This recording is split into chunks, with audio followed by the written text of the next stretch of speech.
My 2001 X-Type Jaguar 2.5 V6 petrol has failed its MOT, and it's failed it on some very small things, but also on welding of the sills.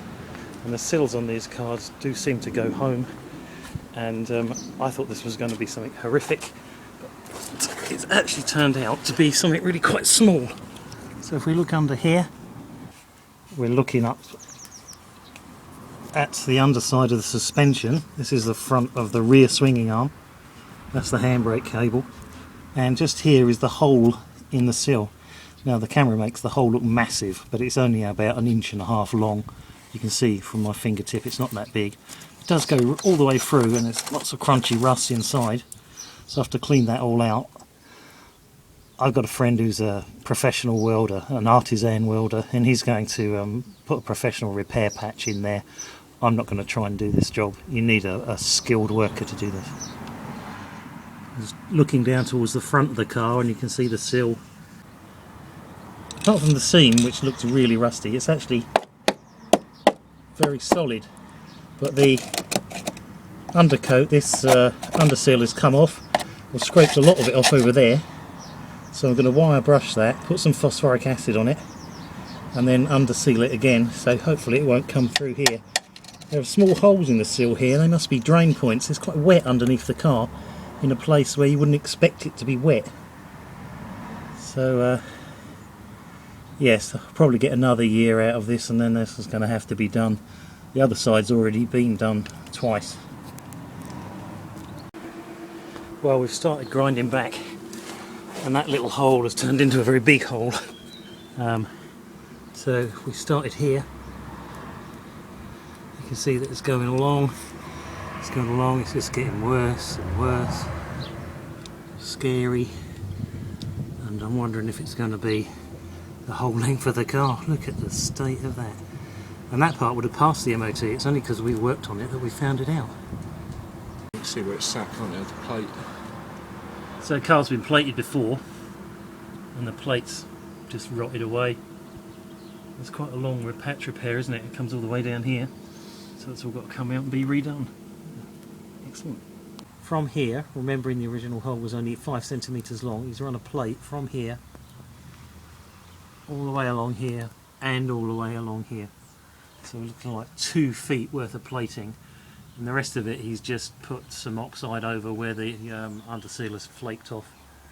The other thing is, this plastic inner is all broken, so it's letting muck in through there. So I'm going to have to find a way of bonding that back together.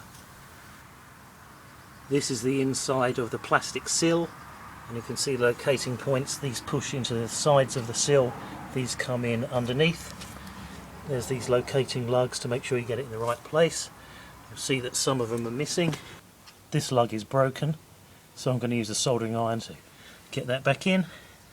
And this one is the same. Again, get a soldering iron on there, heat it up and just melt it into place, and then see if we can get it all back on. For Christmas I was bought a brand new Weller soldering iron. This is a top quality product, and what I like is it's actually lit up. It gets very hot, and it's so much better than the one that I had from Woolworths from 30 years ago. Now the soldering iron's nice and hot, so if I touch it on there, it just melts it. Now I'm going to use it to repair this spigot, and I'm going to use it to repair this broken part, but I have to do it with 2 hands, so I can't film it. What I've done is melted the plastic where it's quite thick and pushed it into where it was broken, and that's effectively glued it together. This one was much more difficult because I was worried about actually pushing through to the other side, but that's worked out and that's held itself in place now. One of the annoying things about this job is that these things are held in with plastic fasteners, and they destroy themselves when you take them out, so you have to go and buy some new ones. I've gone and bought a set from Halfords. They're not exactly the same, so I'm hoping they will do the job.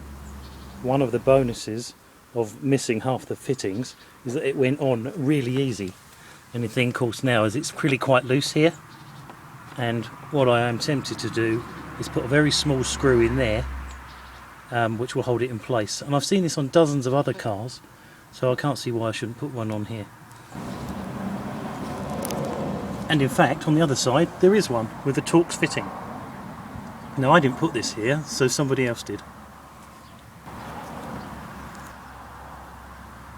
Just on the other side here, I've taken the screw out, and then when you pull it back, just look how dirty that is.